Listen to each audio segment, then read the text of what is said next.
Mr. Barry Andrews, you are the chief EU poll observer mission to Nigeria. What is the mandate of the European Union poll observer mission here in Nigeria as they go to the elections? Well, I was appointed by Joseph Borrell, who is the High Representative Vice President of the European Union, to be chief observer here. But we've had a team on the ground since early January, a core team of experts, and we've also deployed long-term observers across the country since late January. And we will stay all the way through to the governorship elections in March and beyond.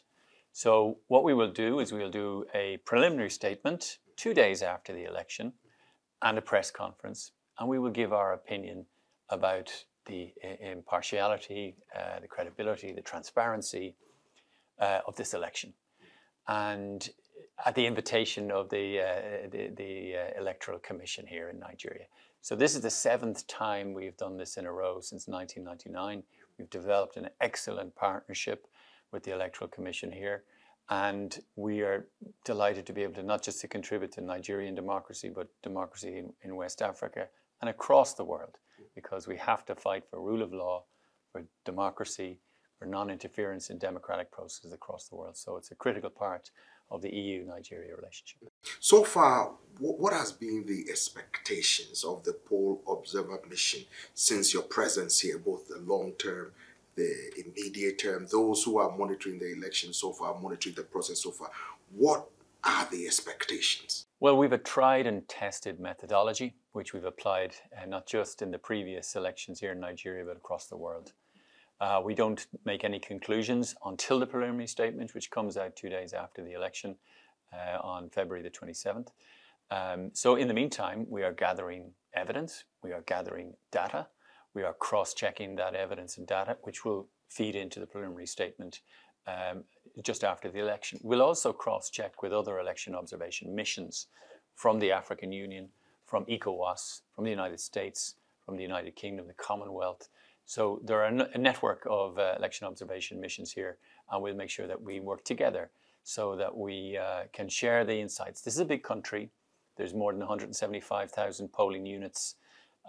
So we have to share that effort. We have to make sure that we are working together towards the end of deepening the roots of democracy here in Nigeria. Now, you talked about partnership with INEC, the Independent National Electoral Commission. What assurances did they give you when you met them that the elections will be organized and administered in a free, fair, transparent, and credible manner? Well, we've had engagement with a whole range of stakeholders, political participants, the Electoral Commission, CSOs, media, and we have gathered evidence. At this time, we can't draw any conclusions because we'll have to triangulate that evidence. We'll have to cross-check it against the data we're able to gather in the field. But we've had an excellent engagement with the Electoral Commission. INEC are under tremendous pressure. They're facing huge challenges, and there are new technologies being brought in. We, as an election observation mission, have for the first time election technology experts. And so the reforms that have come through the Electoral Act and the changes affected by INEC are things that we will be able to map to the greatest extent possible, feeding into the final report and the recommendations. So immediately after the election, we will do a preliminary statement. And within 3 months after the election, we will present a final report, which will contain recommendations for the future. So we've done this before. We've developed excellent relations with the Electoral Commission and others, and I think it's proved to be a profitable partnership for both of us. What about the civil society organizations? You know, usually they are always making noise. They are being critical of the INEC. They're talking about new ways they think INEC should organize the elections to ensure transparency and credibility. And what about the political parties? Because, you know, they've been campaigning so hard to win the hearts and minds of supporters to vote for them. What are your views when you interacted with them? First of all, on civil society, we met with groups because we consider the inclusivity of the election. We look at the transparency, and these will be anxieties expressed by civil society. So we look at the role of, whether it's possible for people with a disability to access polling stations, to get PVCs, to understand where polling units are. And this is also relevant, of course, for internally displaced persons.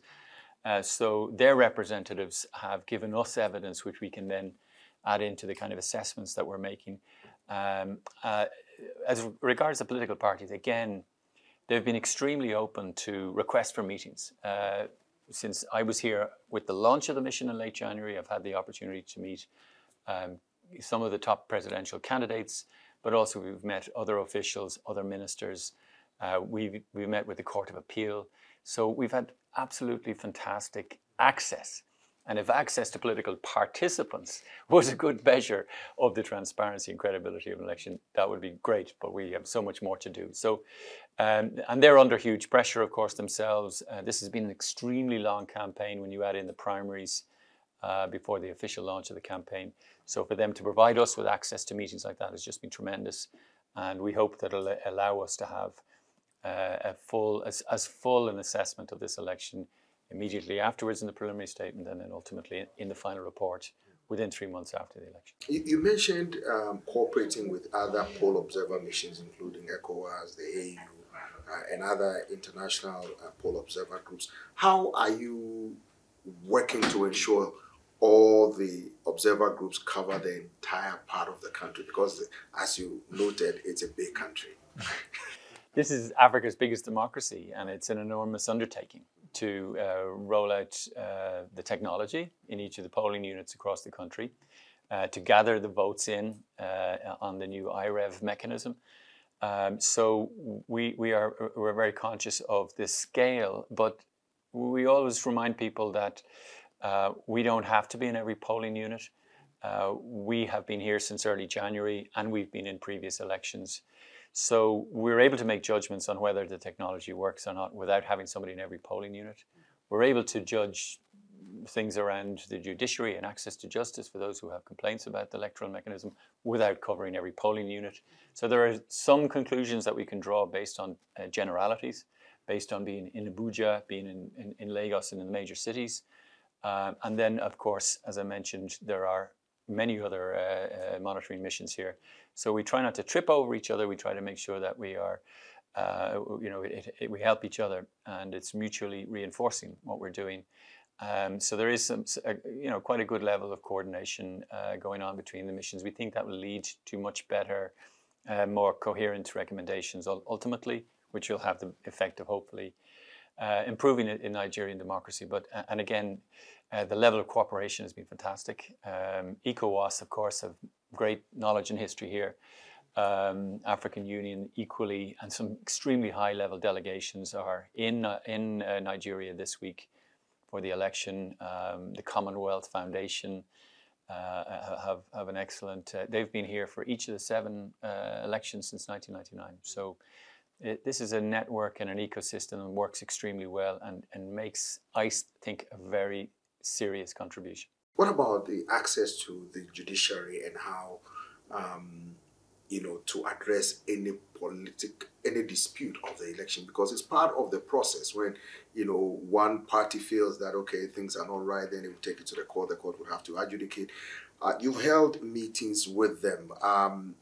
What assurances did they give you that, okay, if things come up, we're just going to follow the law, this is what we're going to do, to make sure that tension is not raised, so that the dispute does not get out of hand, so the country remains peaceful as part of the democracy journey of Nigeria? Well, the judiciary is obviously a critical role in the separation of powers in any democracy.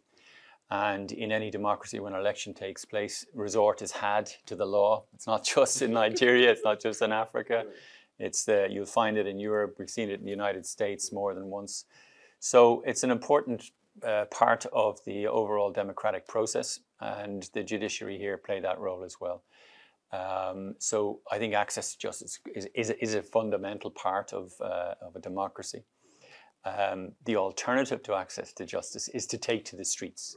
And if Nigerians are more inclined to take these issues to the courts, we can conclude that that's a fairly positive thing. However, we will work over the next week as we work towards our preliminary statement to gather in evidence about how that's working, the balance of functionality across the states, the federal government and INEC and how those things interact with each other. So these will all be issues that we are aware of, that we will look into, and we'll draw some conclusions with the view to providing some recommendations to the government in due course.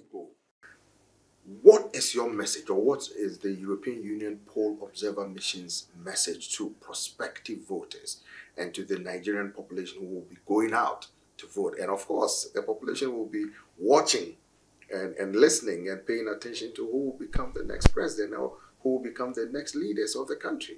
Well, our message is very clear. We want to see a peaceful election. We want to see a democratic exercise of people's rights in the most peaceful manner possible.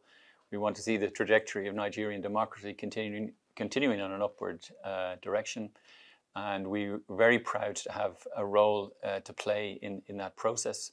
So we hope that the impartiality and independence and neutrality of our mission is recognized, and that our preliminary report and our final report are seen as making a significant contribution to democracy here in Nigeria.